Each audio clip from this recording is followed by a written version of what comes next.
Imagine this, walking into a room where one person is talking, two voices only they can hear, while another is experiencing extreme euphoria without any apparent reason. Welcome to a day in the life of an intensive psychiatric unit. A place as unpredictable as it is rewarding. Hello my fellow nurses and nursing students. My name is Martin. I hold a bachelor in the science of nursing and I am a clinical nurse educator with years of experience in healthcare. And today we are going to talk about what it is like to work in an intensive psychiatric unit, specifically focusing on units that primarily treat patients with conditions like schizophrenia, bipolar disorder in its manic phase, and severe self-harm issues. But before we dive into it, let's set the record straight. Not all psychiatric units are the same. Each psychiatric unit has its own set of challenges and patient demographics, depending on its specialization and location. Some units might focus on long-term care, others on crisis intervention, and still others may specialize in treating specific age groups or conditions. However, what remains constant across all units is the essence of our work: to help patients stabilize and improve their mental health. In this video, I'll give you an inside take on the daily life inside one of these units. We'll talk about the challenges, the emotional toll, and the incredibly rewarding moments that make this job unlike any others. Whether you are a healthcare professional, a student, or someone interested in psychiatric care, there's something here for you. Truth be told, when my family asks, "What do you do in a day?" I have a hard time answering, and you will get to know why in just one moment. Alright, now that we've got the introduction out of the way, let's dive into the heart of the matter. What does the setting of an intensive psychiatric unit look like? This section will paint a vivid picture for you. And for good reason, I cannot take you on a tour in the psychiatric ward. I have to respect my patients' privacy. But I will try to, paint it as colorful as I can through this medium. First of all, let's talk about the layout and structure of the unit where I work. We have room for 14 patients, each with their own room, and importantly, no shared toilets. This design emphasizes privacy and dignity for the patient, allowing them a personal space that they can call their own during their stay. Besides that, we have several common rooms where our patients can socialize, which also plays a part of the recovery process. But the physical surroundings is not all. Let's talk about the team that makes this all possible. Our unit is staffed with a range of professionals, including nurses, both a Bachelor of Science in Nursing and what might compare to an LPN or an LVN in other countries. Then we also have occupational therapists who helps reintegrate patients into daily activities, social trainers who help build life skills, and last but not least, social workers who support patients in their social needs, such as helping the homeless to get a home, sorting out economic problems, and much more. And I'm working on getting one of them here on the channel to tell what a social worker does in Denmark, and for that I need your support, so click that subscribe button, because when I reach a certain number of subscribers, he will come on and tell you all about his job in Denmark as a social worker. But let's get back to the program. Unique to our setup is that our management is located right within the department. This means that decision makers are close to the action, fostering a better communication and a quicker problem solving. And finally, what makes up this department is the patients. What kind of patients do we typically see? Our unit primarily focuses on 3 categories. Patients with schizophrenia who may experience delusions, hallucinations, and disorganized thinking. Secondly, the individuals with the manic phase of bipolar disorder. They often display extreme highs and risk-taking behaviors. And then we have the final category, patient with severe self-harm tendencies who needs constant monitoring and interventions. As you can see, every psychiatric unit is unique, but the goal is always the same: to provide specialized care that helps our patients improve their mental health. And just to reiterate, the environment I've described is specific to one intensive psychiatric unit, and your experience may vary depending on your setting. Alright, so we set the scene, and you've gotten an idea of what our intensive psychiatric unit looks like. But what about the people we are here to help? Let's dive into the common psychiatric conditions that we deal with on a daily basis. First up is schizophrenia. Patients with this condition may experience hallucinations, delusions, and impaired thought processes. It's a condition that not only affects the individual but also impacts their family and friends. In terms of nursing interventions, we focus on is medication management, therapeutic communication, and helping the patient differentiate between hallucinations and reality. Antipsychotic medication are commonly prescribed and have to be managed carefully. Some of the common medications you might see in my ward is clonazepam, risperidone, or olanzapine, amongst others. These medications require regularly monitoring for potential side effects and efficiency, as well as not keeping too long a break. Clonazepam, for example, you can only stay off it for 48 hours, and then you will have to start over going up in doses, and you can only do this for a certain amount of times. So this requires constant vigilance to make sure that the patient gets the right doses of medication. Next up, we have bipolar disorder in its manic phase. During a manic episode, individuals can exhibit extreme enthusiasm, euphoria, and sometimes irritability. They might also engage in risky behaviors without fully understanding the consequences. And as healthcare providers, we use a mix of medication and therapeutic interventions. Mood stabilizers and antipsychotic medication are often prescribed. We also engage in one-to-one sessions to help them manage their thoughts and behaviors. And one of the core principles of nursing to a patient in a manic phase is to shield them from themselves. So basically, they should have as little stimulation as possible. That will get them down to a neutral mood more quickly. But let's move on, because lastly, our big patient group is the patient who come to us with severe self-harm issues. This can range from cutting and burning to more life-threatening form of self-injury. Since we are an intensive care unit, it is more often we see the severe and life-threatening form, and it might not be from patients who are psychotic. They do have some sort of mental disorder, but it can be a non-psychotic mental disorder as well as a psychotic mental disorder.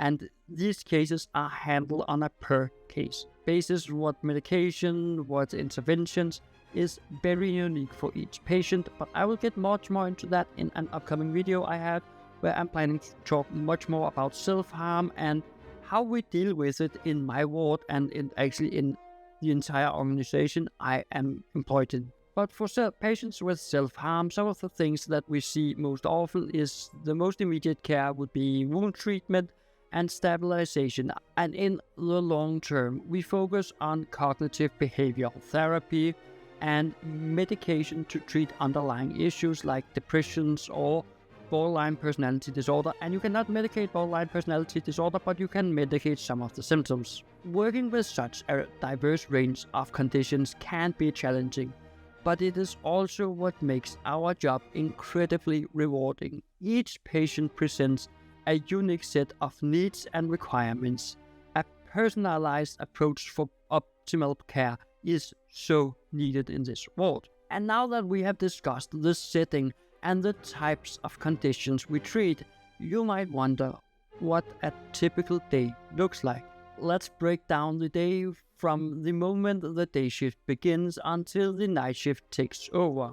Our day shift starts at 7 a.m. sharp with an important handover from the night shift. This report fills us in on any incidents medication change, and general status of each patient for the past 24 hours. From 7:30 a.m. to 9 a.m., it is breakfast time. Providing meals isn't just about nutrition, it is also an opportunity for social interactions and gauging the mood of the unit. After breakfast, around 9 a.m., we start with what we call pre-rounds. Here, the care staff and the doctors meet to discuss which patients needs to be seen during rounds and why. This planning extends throughout the day and ensures that each patient's needs are addressed. At 11:30 a.m. sharp, it is lunchtime for the patients, and some of our staff members eat alongside them. This is again an opportunity for a therapeutic communication and social engagement. At noon, we break for our own lunch. This is also where we have staff reflections and discuss the status of the day so far. It's a moment to recalibrate and prepare for the afternoon. By 3 p.m., the evening shift starts, and we provide them with a thorough handover report, just as the night shift gave to us. Dinner is served at 5:30 p.m., another vital touchpoint for interactions with the patients. At 6 p.m., the staff regroup for reflection, and as the evening unfolds, we organize various activities such as creative workshops, movie sessions, and games. By 10 p.m., we initiate quiet time to help patients wind down and prepare for sleep. Finally, at 11 p.m., the night shifts arrive, ready to handle any incidents that may arise while most of the unit is asleep. As you can see, our days are structured yet flexible, always centered around the need of our patients, whether it's administering medication, providing meals, or engaging in therapeutic activities. Every minute is geared towards patient improvement and safety. So we talked about what the unit looks like, the conditions we treat, and what a typical day involve. But what about the challenges? Mental health care isn't without its obstacles, both for the staff and the patient. In this section, we will talk about the common challenges we face and the coping mechanisms we use to deal with them. One of the most immediate challenges is managing aggressive behavior, whether due to hallucinations, delusions, or heightened emotional states. It's a reality that we need to be prepared for. We use various de-escalation techniques, from verbal interventions to, if necessary, medication and temporary seclusion.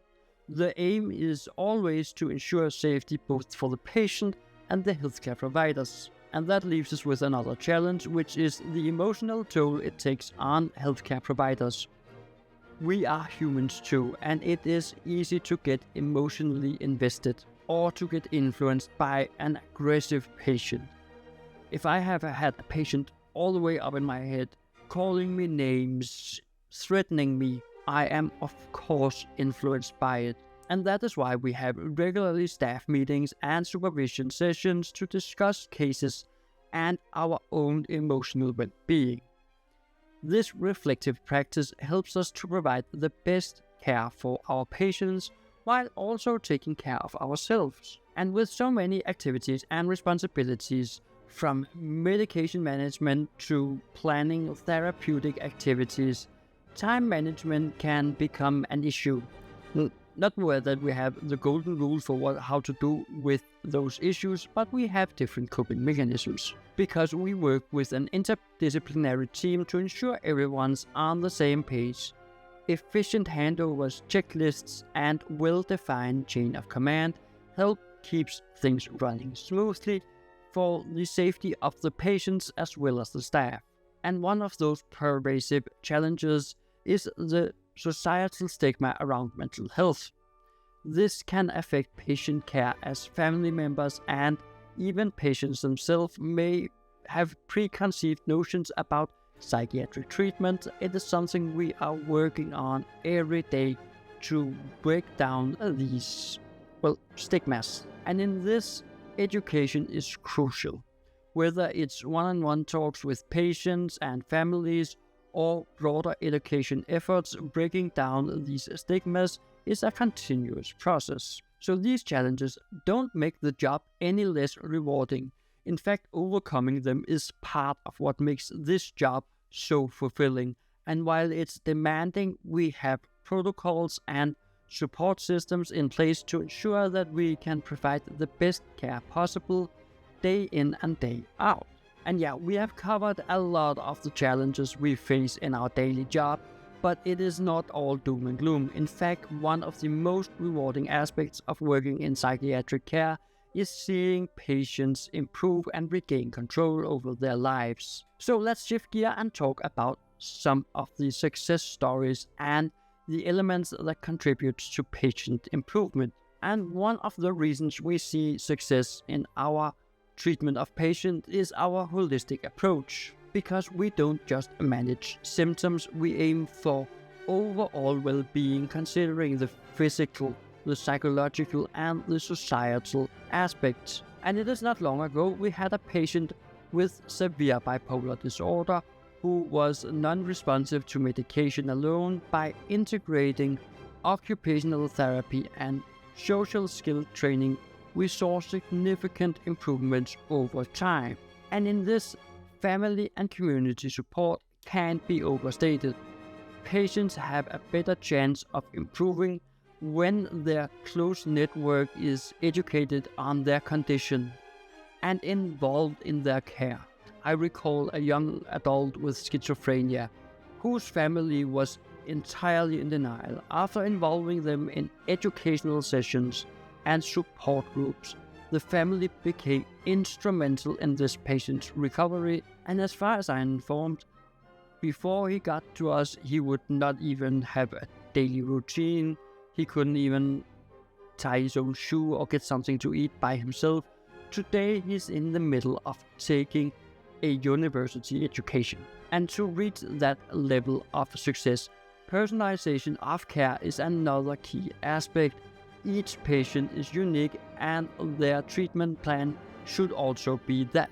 We have even had patients with recurring self-harm tendencies where traditional methods weren't effective, but through tailored intervention that included art therapy, we saw a decrease in self-harm incidents. So success in psychiatric care is based on a holistic approach. And one of my best tools for a holistic approach is Kari Martinson's entire theory, and you can check it out right here, where I have made an entire playlist where I dissecate her entire theory and tells you all about it. So check it out right here.